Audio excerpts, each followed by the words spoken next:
Hello everybody, this is Mr. B. I want to tell you that for the finest in blues music, listen in on Blue Monday every Monday from 5 to 8 p.m. and the Good Morning Blues every Saturday morning from 8 to 11 a.m. Keep the blues alive. We're WNMC here in Traverse City.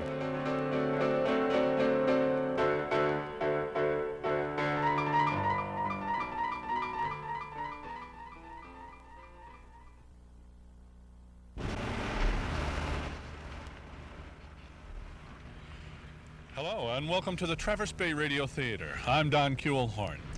Well, as you have heard, we didn't open this show with our usual music. The background is the sound of car tires on US 31 going south out of Traverse City. This is the summer, and our actors are busily taking vacations and enjoying the summer weather, which is a little overcast today. So we thought we'd take you to places of interest in the Traverse Bay Radio Theater area. Thank you very much. Oh, by the way, when I say we, I mean myself and Jenny Dunn Hunting. And also here in the van with us this afternoon are Matt Kuehlhorn and John Kolarik. You want to say hi, guys? Hi. So, this is kind of new, Don.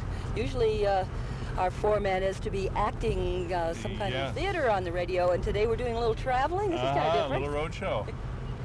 So where is it we're going? Well, here's a brochure that I was given. Why don't you read some of that? Oh, okay, thank you. Huh, okay. I still don't get it, Don. What is TRAMPS, T-R-A-M-P-S? What is that? Well, that, Denny, is precisely what we will find out. Is everybody ready? Yeah. Then a little traveling music, if you please.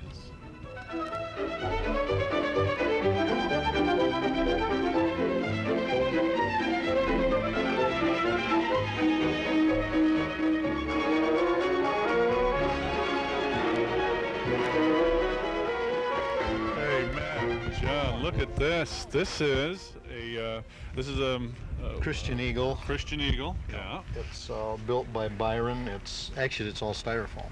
Oh yeah. Yeah. It's what kind of covering is on the wings? Is that it's a low temperature monocoating that we use. It's a shrink material. All right. What kind of engine do you have in here? This has a Zenoi. It's a chainsaw. It's a chainsaw engine. Yeah. And how big is the wingspan on this beauty? Oh, I think this one's only 72 inches on this. Oh, is it only 72 wing, inches? My goodness. The bottom one is 68, and one's 72 or something like that. Wow. What's this other one you have back here? That's a Cap 21. That also is quarter scale. That's a Byron and styrofoam. Yeah, right. Well, how long did this take you to build? I bought this. Oh, you bought this? I just bought this in Toledo. When we were down there. Wow. Nice plane. It's really beautiful. It's white and it's decorated with yellow and orange and red and black, and it's a biplane, and is that like a little plastic bubble over the cockpit and canopy? Yeah. Canopy. Yeah. Okay. What do you feed the guy in the cockpit? Yeah, there's a. Do you ever let him out? Nothing. I'm afraid he'll gain weight. That's right. You don't want to gain too much weight, then you won't fly. I got a couple of them in there. I got one for the Cherry Festival. Oh, you fly one at the Cherry Festival or for? Well, it's perfectly flat, and I'm just in the process of finishing it up. Oh, I see. It's just a flat plane. Yep. Yeah. Well, actually, last year I had a flying pumpkin, and this year it's a cherry. A cherry. You see the plane there, guys? This is part of my witch. And here's a witch. This is her cape. Now, there's her broomstick. Where's the engine? The engine's on the broomstick. On the broomstick. There's her hands. And then you have this actually kind of a parasail for the wing area, right? Yeah, just like your hang glider, basically. But it's a flying witch instead. Yeah, and this baby sits up in here. Oh, I see.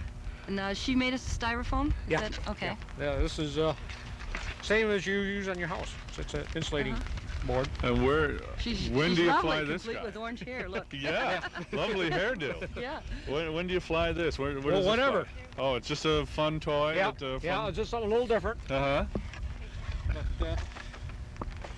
yeah, very maneuverable, really. Look, but it'll fly in a pretty good wind and what have you. Uh-huh.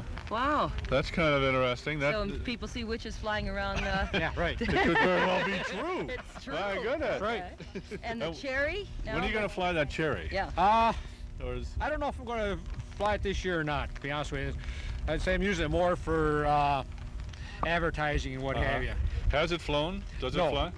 I've got one. I've got a flying pumpkin right now. That does fly, and basically the same configuration. And it flies very well, really. Oh, What? interesting. Helicopters, they used to not be able to fly because it would twist itself because of the standard helicopter problem of rotating on the axis and then not rotating. How does this thing fly Well, like this a helicopter? This is a full-function helicopter, just like the real ones. There's everything is there. It has cyclic and collective. It has tail rotor. It does have a tail rotor. Left and right for the tail rotor drive, and so. And then inside that helicopter, there's also a gyro to stabilize it there, so that you can keep it. As the rotor head twists one way, the helicopter wants to rotate the other way. Right. So the gyro stabilizes it in a fore and aft position while you're trying to, fly the actual rotor. Else. You're trying to keep the rotor disc stabilized. Every time you want to keep the engine speed constant and not be putting extreme pitch movements in there. It takes a very long time to learn. Anything that you knew about flying RC airplanes, control line airplanes, none of it translates to helicopters. Nothing.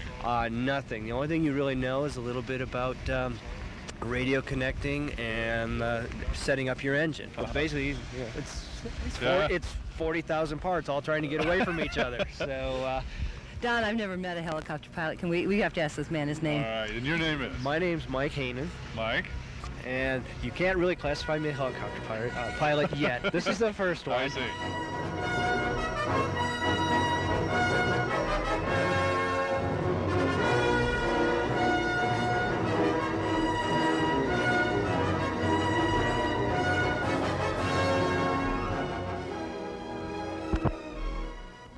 Well, we are standing underneath a tin roof, watching the grass grow, as it were, out here at the TRAMPS airfield.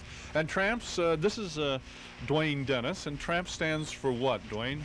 Traverse Area Model Pilot Society. All right.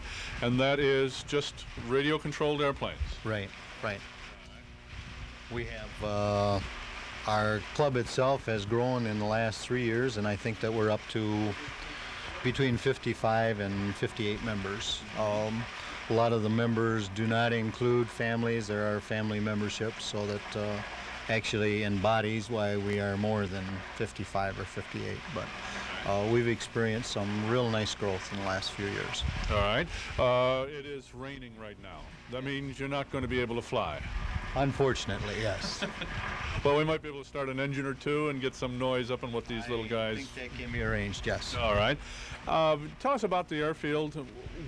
This is on Rennie School Road off of US 31, just a couple of miles or 1 mile from Chum's Corners? I think it's listed in all the brochures and everything as a mile north. I think it's a little bit more than a mile north of Chum's Corners on US 31, 37, quarter of a mile off on Rennie School Road to the west. This is a field that we have been using for the last, I guess, 8-9 years. It belongs to the TCI development group. We have it on a lease basis, and they have been real gracious with us about using it, and we maintain it, do all the mowing and all of the spraying and everything else in order to maintain the field. But we really appreciate their contribution to the club, because it does mean an awful lot to our members, because it is in a real central location for us. We don't have to travel so far. A lot of clubs in the state of Michigan and out of the state of Michigan, I have had an opportunity to visit a lot of clubs, and they travel 50 and 60 miles just to go fly. So, what kind of activities do you have here? Obviously, this is a Wednesday that we're talking today. We're out here with just, I don't know, maybe a handful of people, obviously partly because of the weather, but what kind of activities do you have here? Well, actually, the field is open to any of the club members so that they can come out and fly at any time that they would like. We don't have any particular scheduled events through the week. We do have our club activities that may be dawn patrols and things like this that happen maybe on a Saturday or a Sunday morning that we meet out here. We do have a pizza bash, and we have corn roasts and things like this for the club. But as far as scheduled events on any particular day of the week, why, we don't have any other than our major fly-in that is coming up on June 24th and 25th. All right, we'll talk about that certainly in just a little bit. Let's see, about flying. Well, let's talk a little bit about flying. You don't fly in this kind of weather. What weather do you fly in? Well, of course, we prefer a nice calm day without too much wind, and occasionally see the sun, so that planes and radios and transmitters don't function well in the rain. And this is why this type of weather is kind of gives us a little problem to deal with. But usually with the membership that we have now, we have quite a few retired people, and the activity at the field is usually anywhere from 8:30 in the morning until dark in the summertime, because we have retirees that are here in the morning and get an opportunity to use the field, and then the fellas that are working get an opportunity to come out after work and use the field in the evening. I see a lot of adults here. And you mentioned a little earlier that this was also, there were family members. How young are some of the younger pilots? Well, to be a pilot, I think that our youngest is probably 13, 14 as our youngest pilots that we have. We have quite a few high school students that are in our group that are flying. I think last year our youngest that soloed was 13. And I think that's the youngest that we have. Most of them are 15, 16, 17. We have some college students that are involved in it also, but we do have 3 or 4 ladies that fly. We don't have any young gals that are flying other than some of the wives, but we're looking maybe for that to happen.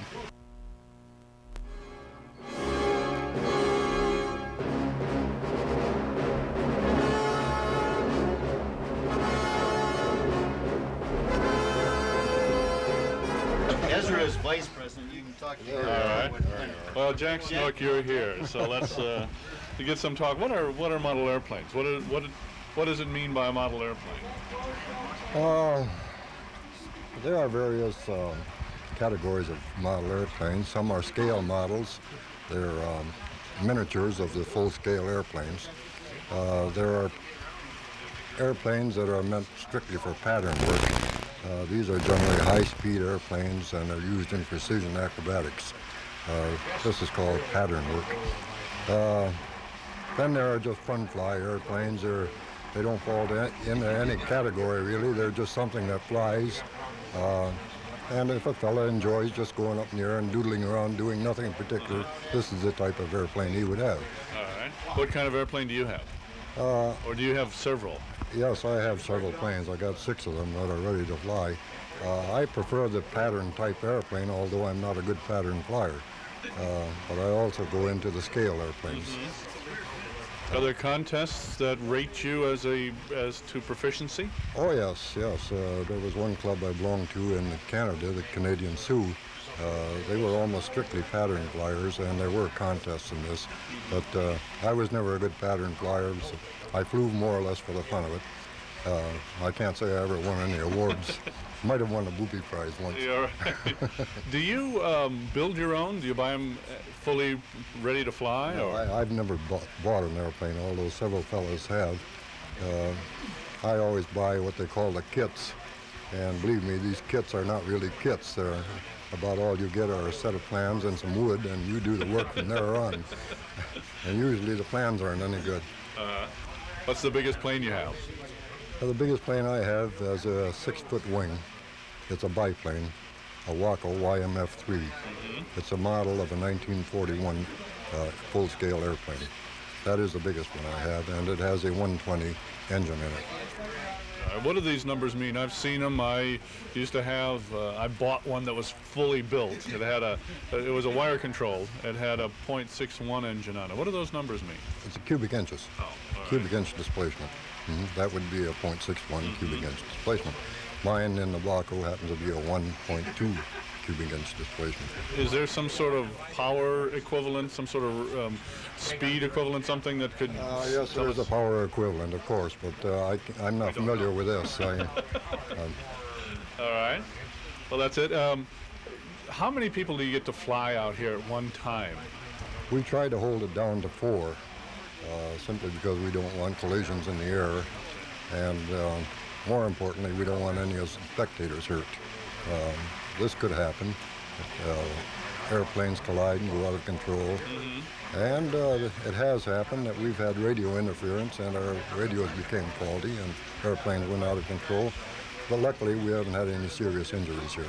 What's the cost of one of these planes? And I would average, somewhere in mid-range? I would say anywhere from $300 to $1,000, depending on the size of the plane and how deep you want to go into detail. Right. Even the beginner's airplane, a ranked beginner would have to spend $300 to get into a complete set ready to fly. That's pretty much, a lot of that is involved with the radio-controlled outfit that's in there? Right. There's approximately $150 to $200 just for the radio. What different kinds of radios do they have? Single access controls, all full controls, something like that?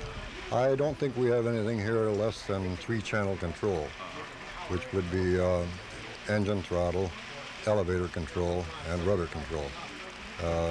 Most of us have 4-channel, which also would take in the ailerons.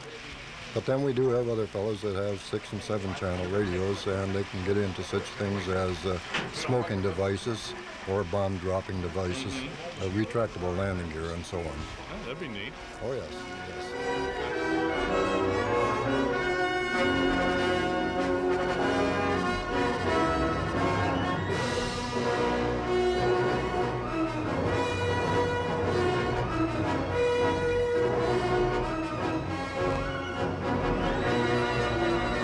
This is Stan Hyman. And Stan, are you also a pilot? Yes, I am one of the model pilots from the TRAMPS, also past president and vice president for that matter. How do you make it go? Can you describe that to somebody who's never even seen one get off the ground? Do you have a little a control panel or something that you use to steer the plane with from the ground? Yes, the radio control airplanes are controlled by a transmitter. The transmitters are normally a 4-channel transmitter. One channel works the throttle, the other works the rudder. These are the two that you use primarily when you're on the ground. The other 2 channels are the ailerons and the elevator, which are used when you're flying, and a combination thereof. You can use a combination of the throttle and all the other channels or whatever, but 99% of the planes, I say, are the 4-channel configuration. Okay, so when you're flying a plane out here, you come out and you bring your radio equipment with you, and the plane starts from a dead stop right on the ground, and you can make it go up from there? Yes, the plane itself, of course, the motor has to be started, and it is started with a 1.5-volt battery using a little glow plug on the top of the engine if it's a 2-cycle motor. We also run the 4-cycle motors now, which also use a glow plug, which are a little bit quieter, and they are a true 4-cycle engine. And once the engine is started, a lot of the fellows, you will either start them by hand or with an electric starter. We will accelerate the engine, make sure the carburetor's cleaned out and it doesn't die as we take off. And we can taxi right from wherever we start the plane out to our flying position and accelerate the plane, handling controls very gingerly at this point so that they do take off in a controlled manner, and we land about the same way. And it takes a lot of practice. Different people, it takes different amounts of time. I know myself, I was a very slow learner, And it took me just about a full summer before I learned to fly radio control airplanes. And I crashed a lot in that time also. Stan has a rooting group back here behind us cheering him on. Stan, when we were talking to Jack a few minutes ago, we talked about distances. Can you talk to me about speed? Yes, a few years ago, we had one of the fellows from the state police who was also a member of our club. He borrowed a radar gun. And we had a couple of contests. One was to see how slow the planes would fly. And we got them as slow as 6 miles an hour. And of course, this would depend on the wind. Also, we had them as fast as 120 miles an hour. And here again, it depends on the plane configuration along with the engine and propeller and a number of other items as far as both the fast and the slow speeds. Just to give me a ballpark figure, how high can they go? General rule of thumb is as long as you can see the plane, you can fly it. So it can really get up there. We have flown in the clouds in some of our past contests. We've had fun fly contests out there, as we call them, where the fellows do different events. And one of the events was to take the plane off, let it fly as high as it could in a certain amount of time, and then put the transmitter down. And at times, let's say the planes have been up in the clouds. I might mention that is one of our model airplane engines starting up in the background.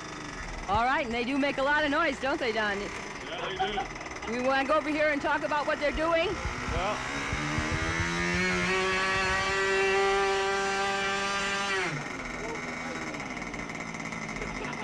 Well, Stan, we want to thank you very much for helping to explain this, and especially to someone who only gets off the ground in a jet and then with my eyes shut.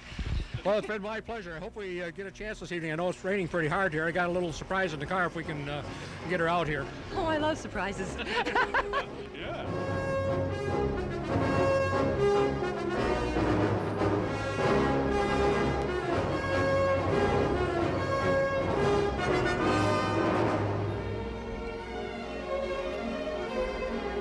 John Alfonso, you're a member of another organization, the International Organization?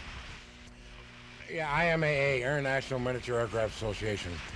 They're mainly larger airplanes, 80-inch wingspan or larger.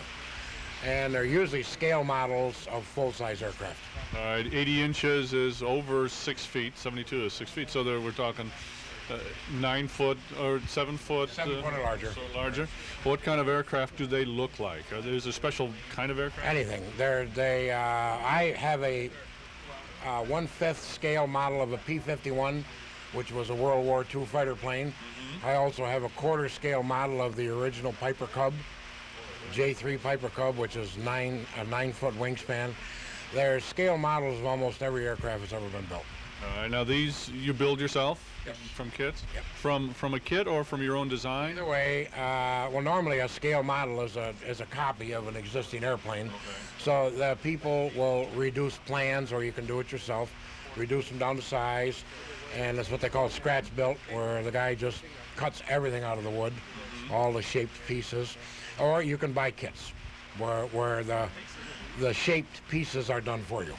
What's the largest plane that you've ever seen that's controlled, remote controlled style? Oh, I've seen 18-foot, 4-engine.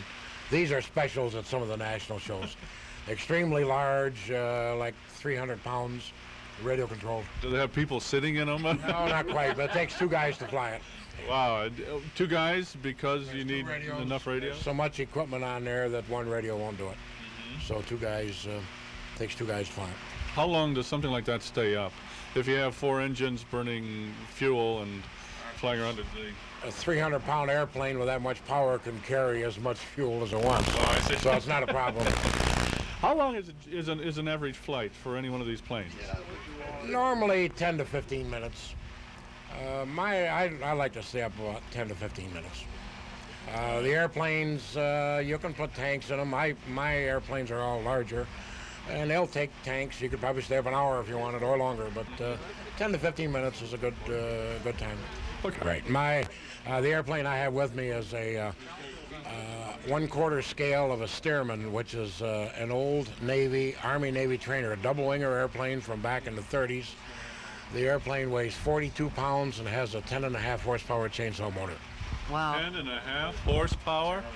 Jeez. Pretty big. 42-pound airplane. It has a smoke system on it for like the stunt pilots do for doing aerobatics. But when it's full of fuel and full of oil, the takeoff weight is 42 pounds. My goodness. How do you get these planes from your house to the field? In a big truck? Yeah, you got to have a van or a pickup when they're this size, and the wings have to come off.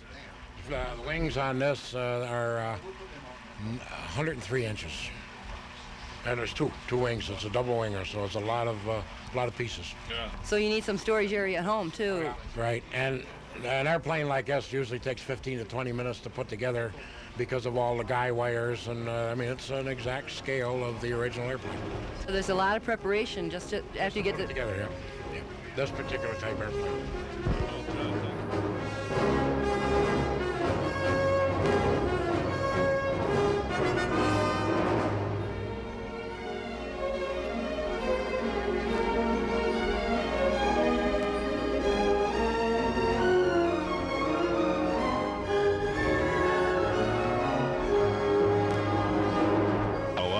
Duane, you have a show coming up. There's a show the 27th, 28th. Can you tell? 24th, 25th. 24th, 25th. Can you tell us about it? Well, we have great expectations of a gathering this year. We have had some confirmation from some of our fellow flyers from downstate and out of state that they intend to attend our flight, and so we have a lot of hope for that. We have a lot of clubs downstate that we attend their fly-ins, and they reciprocate to us by coming to our fly-in. So if we have good weather, why, I would say that we should have a good fly-in. We're expecting everything from our small 40-size engines on up into the giant scale aircraft. So we should have a full range. When is this going to take place? Actually, the flying starts at 11 o'clock in the morning. At 2 o'clock on Saturday, we have a full-size pits that will do aerobatic performance here over the field. Then from after that performance, we have flying for the pilots that are attending. We don't have any competition as such, other than personal competition that a pilot wants to set for himself. What about visitors? Well, the thing we didn't talk about, and guess we should, certainly for the upcoming fly-in that you're going to have, the 24th, 25th, is that right? Okay, 24th, 25th, but at any time. When you're out here flying, can anybody come out and watch? Certainly. What kind of things? Well, they're liable to see most anything. We have a lot of people in the club who are in the beginning stage, so they're liable to see an instructor with a pilot that's beginning to learn to fly. You're liable to see, along with that, some of the local pilots that belong to the club that are flying, that have maybe been flying for 10 years. They could be doing some aerobatic maneuvers. They could be doing just some general flying. The aircraft that they're liable to see is anything from a small trainer to a large-scale giant. So anytime you can come out and find something of interest if they're flying. Obviously, when it's raining, they won't fly, but generally on clear days, you'll have somebody out here? Somebody, morning or afternoon, evening, you're liable to find someone here flying, yes. Okay. $2 for parking is the only charge that we have. Other times when there's no international show? They're welcome to come out and watch the flying that's happening at that time. Great. Well, Duane, thanks very much. I thank you.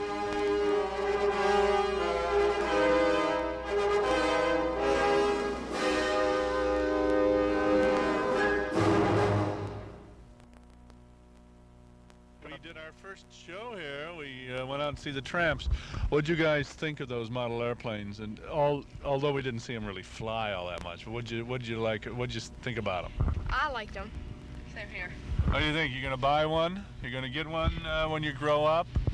Hopefully when I grow up. I don't know about now. Too It's expensive. a little too expensive. Yeah, I can imagine that. Well, Danny, what do you think? What do you think about this?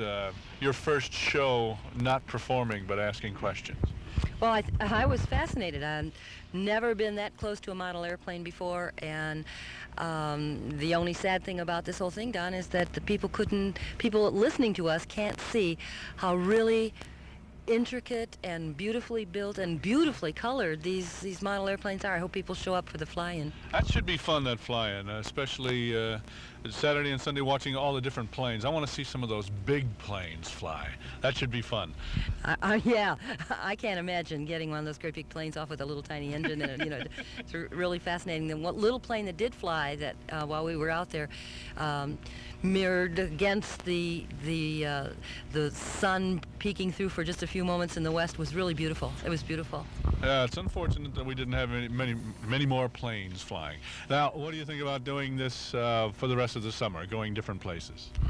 I'm ready to go. You get your traveling music ready and your magic van here, and I'm with you anytime you want to go. Okay, I don't know what our next show will be. We'll figure it out, and we'll get back to you. And with that, this is Don Kuehlhorn. And Denny Don Hunting.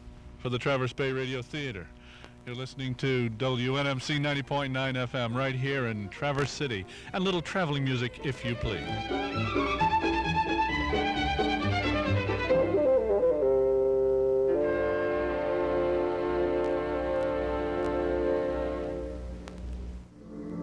This is Jim Villette with a Greenpeace report on toxic waste exports. Last year, a barge filled with garbage from Long Island sailed up and